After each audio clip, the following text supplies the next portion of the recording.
कर्नाटक राज्य किसान संघ एवं ग्रीन आर्मी जिला अध्यक्ष सिद्धरामप्पा अंडुरे के नेतृत्व में बीदर के पत्रिका भवन में एक प्रेस मीट आयोजित की गई। इस प्रेस मीट को संबोधित करते हुए कर्नाटक राज्य किसान संघ एवं ग्रीन आर्मी जिला अध्यक्ष सिद्धरामप्पा अंडुरे, कार्यकारी अध्यक्ष श्रीमंत बिरादर, महासचिव दयानंद स्वामी सिरसी और प्रदेश उपाध्यक्ष चंद्रशेखर जमखंडी ने बताया कि कर्नाटक राज्य किसान संघ एवं ग्रीन आर्मी बीदर जिला इकाई द्वारा नारंजा सहकारी चीनी मिल इमामपुर नारंजा सहकारी चीनी मिल के चुनाव 27 सितंबर 2025 को होने थे, लेकिन अचानक अदालत ने स्थगन आदेश जारी कर दिया और चुनाव स्थगित कर दिए गए और 2025-26 के गन्ना कटाई सत्र में देरी के संकेत मिल रहे हैं, जिससे बीदर जिले के किसानों की मुश्किलें बढ़ने की आशंका है। जिले में पहले ही भारी बारिश हो चुकी है और सारी फसलें बर्बाद हो गई है। किसान इससे चिंतित है और मानो जले पर नमक छिड़कते हुए नारंजा सहकारी चीनी मिल ने स्थगन आदेश जारी कर दिया, जिससे किसान चिंतित है। बीएसएस के मिल पहले ही बंद हो चुकी है, इसलिए किसान संघ ने चेतावनी दी है कि नारंजा मिल का भी यही हश्र नहीं होगा। अंततः किसान संघ मांग करता है कि जिला प्रभारी मंत्री और जिला प्रशासन जल्द से जल्द उक्त फैक्ट्री के साथ बैठक बुलाकर उक्त फैक्ट्री को जल्द से जल्द शुरू करवाए। यदि एक सप्ताह के भीतर उपरोक्त समस्या का समाधान नहीं किया गया तो हजारों किसान जिला कलेक्टर कार्यालय का घेराव कर उग्र संघर्ष करेंगे। उन्होंने चेतावनी दी कि भविष्य में किसी भी आपदा के लिए सरकार और जिला प्रशासन जिम्मेदार होगा। इस अवसर पर किसान नेता शंकरप्पा पाटिल अतिवा, शंकरप्पा पारा, नागಯ್ಯ स्वामी, प्रकाश बावगे, राजकुमार पाटिल, मल्लिकार्जुन बिरादर, धूळप्पा अंदुरा, हनुमंत बिरादर, मल्लिकार्जुन चक्की, राजकुमार तेलंगा आदि उपस्थित थे। केपी न्यूज के कैमरामैन पप्पूराज का कवरेज। देश विदेश और स्थानीय समाचारों के लिए चैनल को लाइक, शेयर और सब्सक्राइब करना ना भूलें। ಇವತ್ತ ನಮ್ಮ ಬೀದರ್ ಜಿಲ್ಲೆಯಲ್ಲಿ ಸತತವಾಗಿ ಮಳೆ ಧಾರಾಕಾರವಾಗಿ ಮಳೆ ಬೀಳ್ತಾ ಇದೆ। ಸಂಪೂರ್ಣ ರೈತರ ಬೆಳೆ ಏನದಂದ್ರೆ ನಾಶ ಆಗಿದೆ। ಅದಕ್ಕೆ ಈ ರೈತ ವ್ಯಾಪಿ ಕುಲದ ಇವರು ಎಲ್ಲರೂ ಭಾಳಷ್ಟು ಸಂಕಷ್ಟದಲ್ಲಿ ಸಿಲುಕಿದ್ದಾರೆ। ಇನ್ನೂ ಏನದಂದ್ರೆ ಸರ್ಕಾರ ಕಡೆಯಿಂದ ಏನೂ ಪರಿಹಾರ ದುಡ್ಡು ಬಂದಿಲ್ಲ। ಇವರು ಏನದಂದ್ರೆ ನಮ್ಮ ಲೀಡರ್ಗಳು ವನ ಸಮೀಕ್ಷೆ ಮಾಡಿದ್ರಾಗೆ ಇನ್ನು ಬರ ಪೀಡಿತ ಮಂದಿಗೆ ಬರ ಡಿಕ್ಲೇರೇ ಮಾಡಿಲ್ಲ, ಒಟ್ಟು ಟೋಟಲಿ ಹೇಳಬೇಕಾದ್ರೆ।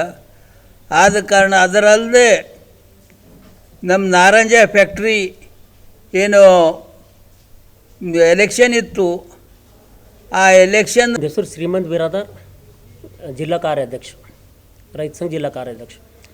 ಈಗ ಬೀದರ್ ಜಿಲ್ಲೆಯಲ್ಲಿ ಭಾಳ ದೊಡ್ಡ ಪ್ರಮಾಣದಾಗ ಏನದಂದ್ರೆ ಮಳೆ ಸ್ಟಾರ್ಟ್ ಆಗ್ಯದ।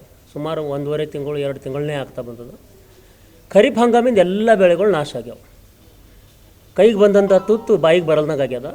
ಈಗ ಅದೇ ಚಿಂತಿದಾಗಿದ್ದೆವು। ಹೋದ 24ನೇ ತಾರೀಕು ದಿನ ಜಿಲ್ಲಾಧಿಕಾರಿಗಳ ಮುಖಾಂತರ ಮುಖ್ಯಮಂತ್ರಿಯವರಿಗೆ ಮನವಿ ಮಾಡಿದೆವು। ಪ್ರತಿ ಎಕರೆಗೆ 25,000 ರೂಪಾಯಿ ಬೆಳೆ ಹಾನಿ ಪರಿಹಾರ ಕೊಡಬೇಕು, ಬೆಳೆ ವಿಮೆ ಮಾಡಿದಂಥ ಎಲ್ಲ ರೈತರ ಖಾತೆಗೆ ಬೆಳೆ ವಿಮೆ ಪರಿಹಾರ ಒದಗಿಸಬೇಕು। ಮತ್ತೇನದಂದ್ರೆ ಈ ನಿರಂತರ ಮಳೆ ಬಿದ್ದಿನ ಸಲುವಾಗಿ ಖರೀಫು ಮತ್ತು ರಬ್ಬಿ ಎರಡೂ ಹಂಗಾಮಿಗೆ ಇದು ಧಕ್ಕೆ ಕುಂತದ।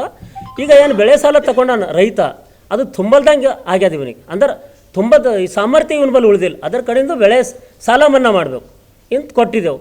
ಅದೇ ಏನಾರ ಸರ್ಕಾರ ವತಿಯಿಂದ ಏನಾರ ಏನದನ್ನು ಪಾಸಿಟಿವ್ ಬರ್ತದೆ ಅನ್ನೋ, ಸಾಲ ಮನ್ನಾ ಇರ್ಬೋದು, ಬೆಳೆ ಹಾನಿ ಪರಿಹಾರದಾಗಲಿ, ಬೆಳೆ ವಿಮೆ ಆಗಲಿ, ಏನಾರ ಪಾಸಿಟಿವ್ ಏನಾರ ಬರ್ತದೆ ಅನ್ನೋ ಅಂತ ಕಸಿ ನಾವು ನಿರೀಕ್ಷೆದಾಗ ಇದ್ದಾಗ ಆ ಪೆಟ್ಟಿನ ಮೇಲೆ ಪೆಟ್ಟು ಬಿದ್ದಂಗೆ ಇದು ಏನದ ಅಂದ್ರೆ ಏನು ಅಲ್ಪ ಪತ್ರಿಕಾಗೋಷ್ಠಿಯ ಮೂಲ ಉದ್ದೇಶ ಏನಂದ್ರೆ ಏನು ಇವತ್ತು ನಾರಂಜ ಸಹಕಾರ ಸಕ್ಕರೆ ಕಾರ್ಖಾನೆ ಚುನಾವಣೆ ನಡಿಬೇಕಿತ್ತು। ನಿನ್ನೆ ಸಾಯಂಕಾಲ ಸ್ಟೇ ಬಂದಿದೆ, ಅದಕ್ಕೆ ಉಚ್ಚ ನ್ಯಾಯಾಲಯದಿಂದ ಸ್ಟೇ ತಂದಿದ್ದಾರೆ।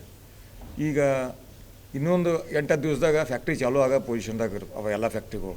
ಇಂಥ ಸಮಯದಲ್ಲಿ ಒಂದು ಎಲೆಕ್ಷನ್ ಮಾಡಿ ಆದಷ್ಟು ತೀವ್ರ ಏನಪ್ಪ ಅಂದ್ರೆ ಕಬ್ಬು ಸಾಕಾಣಿಕೆ ಮಾಡಿದ್ರೆ ರೈತರು ಏನಪ್ಪ ಅಂದ್ರೆ ತಮ್ಮ ಏನು ಉಳಿದಿದ್ದ ಕಬ್ಬದ ಅದು ಹಾಕ್ತಾರಂತ ಏನೋ ಆಸೆ ಇತ್ತು। ಅಂಥ ಟೈಮಿನಾಗ ಸ್ಟೇ ತಂದು ಇವತ್ತು ರೈತರಿಗೆ ಏನಪ್ಪ ಅಂದ್ರೆ ಭಾಳ ಪರೇಶಾನಿ ಮಾಡ್ಯಾರ। ಕಾರಣ ಈ ವರ್ಷ ಏನು ಅತಿ ವೃಷ್ಟಿಯಿಂದ ಸಂಪೂರ್ಣ ಬೆಳೆ ನಾಶ ಆಗ್ಯಾವ। ಉದ್ದು, ಹೆಸರು, ಸೋಯಾ, ಇವನ್ ತೊಗರಿ ಸಹಿತಕ್ಕೂ ಹೋಯ್ತಾವೆ, ಏನೂ ಇರೋಂಗಿಲ್ಲ। ಈಗ ಇದ್ದಿದ್ದೇನೆಂದರೆ ಕಬ್ಬೊಂದು, ಈಗ ಆ ಕಬ್ಬನ್ನು ಏನಪ್ಪ ಅಂದ್ರೆ ಎಲ್ಲಿ ಹಾಕಬೇಕು, ಅರ್ತಿಗಂತೂ ಹಾಕ್ಲಾ ಬರಲ್ಲ, ಅದು ಫ್ಯಾಕ್ಟ್ರಿಗೆ ಕೊಡಬೇಕಾಗ್ತದೆ। ಈಗ ಇದ್ದಂಥ ಒಂದು ಫ್ಯಾಕ್ಟ್ರಿ 3 ವರ್ಷ ಆಯಿತು, BSSಗೆ ಫ್ಯಾಕ್ಟ್ರಿ ಅದು ಕೂಡ ಬಂದಾಗಿದೆ। ಮತ್ತು ಈಗ ಸ್ಟೇ ಬಂತಂದ್ರೆ ನಡ್ಸೋರು ಯಾರು, ಚಾಲೂ ಯಾರು ಮಾಡ್ತಾರೆ? ರೈತ ಏನಪ್ಪ ಅಂದ್ರೆ ಈಗ ಆಗಲೇ ಚಳಿ ಉರಿ ಶುರು ಆಗ್ಯಾವ ರೈತರಿಗೆ, ಯಾಕಂದ್ರೆ ಅದು ಕಬ್ಬು ಇಡ್ಲಾಗೂ ಬರಲ್ಲ। ಆ ಒಂದು ಉದ್ದೇಶದಿಂದ ಇವತ್ತು ನಾವು ಪತ್ರಿಕಾಗೋಷ್ಠಿ ಕರೆದು ಸರ್ಕಾರಕ್ಕೆ ಮತ್ತು ಜಿಲ್ಲಾ ಆಡಳಿತಕ್ಕೆ ಏನಪ್ಪ ಅಂದ್ರೆ ಒಂದು ಎಚ್ಚರಿಕೆ ಕೊಡ್ತಾ ಇದ್ದೀವಿ. ಅದು ಏನು ಮಾಡ್ತಾರೋ ಇಲ್ಲ, ರಾಜಕೀಯ ಮಾಡೋದು ಬೇಡ. ನಮಗೇನು ಮಾಡಬೇಕು, ಇನ್ನು ಟೈಮಿನಾಗ ಎಷ್ಟು ನಮ್ಗೆ 8 ದಿನದಾಗ 10 ದಿನದಾಗ ಅವರು ಫ್ಯಾಕ್ಟ್ರಿ ಚಾಲೂ ಆಗುತ್ತೆ. ಉಪಾಧ್ಯಕ್ಷರಾಗಿ ನಾನು ಚಂದ್ರಶೇಖರ್ ಜಮಖಂಡಿ ಮಾತಾಡ್ತಾ ಇದ್ದೀನಿ. ಈ ವರ್ಷ ಅತಿವೃಷ್ಟಿಯಿಂದ ಎಲ್ಲರೂ ರೈತರು ಕಂಗಾಲಾಗಿದ್ದಾರೆ.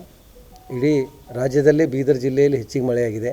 ಬೀದರ್ ಗುಲ್ಬಾ ಭಾಗದಲ್ಲಿ ಹಸಿ ಬರ ಆಗಬೇಕು, ಅದು ಡಿಕ್ಲೇರ್ ಮಾಡಬೇಕು. ಮತ್ತು ಇನ್ಶೂರೆನ್ಸ್ ಪಾಲಿಸಿ ಏನದೋ ಸಂಪೂರ್ಣ ಬದಲಾವಣೆ ಆಗಬೇಕು. ಅದು 4 ವರ್ಷದಿಂದ ಎವರೇಜ್ ನೋಡಿ ಅದು ಇದು ಕೊಡೋಂಥದ್ದಿಲ್ಲ. 100% ಇನ್ಶೂರೆನ್ಸ್ ರಿಲೀಸ್ ಆಗಬೇಕು. ಜೊತೆಗೆ ಪರಿಹಾರ, ಸರ್ಕಾರ ಏನು ಪರಿಹಾರ ಕೊಡ್ತದೆ, ಯಾರು ಇನ್ಶೂರೆನ್ಸ್ ಮಾಡಿಲ್ಲ ಅವರಿಗೆ ಎಕರೆಗೆ 25,000 ರೂಪಾಯಿ ಕೊಡಲೇಬೇಕು. ಕೊಡದೇ ಇದ್ದರೆ ಉಗ್ರ ಹೋರಾಟ ಮಾಡ್ತೀವಂತ ಈಗ 2 ದಿನದ ಹಿಂದೆ ನಾವು ಜಿಲ್ಲಾಧಿಕಾರಿಗಳಿಗೆ ಒತ್ತಾಯ ಮಾಡಿದ್ದೀವಿ. ಅದನ್ನು ಆದಷ್ಟು ಬೇಗನೆ ಸಭೆ ಕರೆದು ನಾವು ನಿರ್ಣಯ ಕೈಗೊಂಡು ಎಷ್ಟು ರಿಲೀಸ್ ಮಾಡ್ತೀವಿ ಅನ್ನೋಂಥ ಮಾತುಗಳು ಹೇಳಿದ್ದಾರೆ. ಅದನ್ನು ಮಾಡಿಸ್ಕೊಡ್ಬೇಕು ಅನ್ನೋಂಥದ್ದು. ಜೊತೆಗೆ ಈಗ ನಾರಂಜ ಆಗಲಿ ಹಳಿಕೆಡ್ ಫ್ಯಾಕ್ಟ್ರಿ ಆಗಲಿ ನಮ್ಮ ರೈತರಿಗೆ ಜೀವನಾಡಿ ಇರುವಂಥ ಕೆಲಸ ಅಂತಂದ್ರೆ ಕಬ್ಬಿಂದು ಏನಾದರೂ ದುಡ್ಡು ಬರೋದು ಎರಡೂ ಇವತ್ತು ಗೊಂದಲದಲ್ಲಿದೆ. ಅದು ಜಿಲ್ಲಾಡಳಿತ